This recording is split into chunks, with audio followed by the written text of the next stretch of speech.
ठाण्यातील 3 हात नाका सिग्नलवर दिव्यांग पूरक सिग्नल म्हणजेच हँडिकॅप ॲक्सेसिबल सिग्नल यंत्रणा कार्यान्वित करण्यात आली आहे. दृष्टीहीनांना रस्ता ओलांडताना अनेक अडथळ्यांचा सामना करावा लागतो. कधी-कधी अन्य व्यक्तींवर अवलंबून राहावे लागते.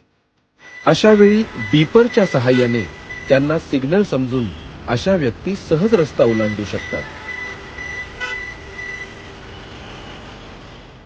अस्थिव्यंग आणि अपंग लोकांकरिता प्रत्येक सिग्नलवर रॅम्प तयार करण्यात आले असून त्यावर व्हीलचेअर जाण्याची व्यवस्था आहे.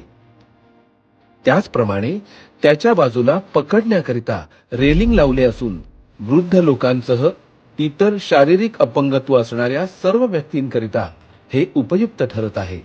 रॅम्पवर टेक्टाईल लावण्यात आले असून प्रत्येक सिग्नलला अशा प्रकारचे ब्रेलमधील बोर्ड लावण्यात आले आहे. रस्त्यावरील थर्मल चित्र हे देखील दृष्टीबाधितांना त्यांच्या स्पर्शातून जाणवेल असे करण्यात आले आहे. भारतातील अशा सर्वसमावेशक सर्वात मोठ्या सिग्नल यंत्रणेत ठाण्यातील 3 हात नाका सिग्नल हा पहिला ठरत असून त्यातून दिव्यांग व्यक्तींची अडचण दूर होत आहे.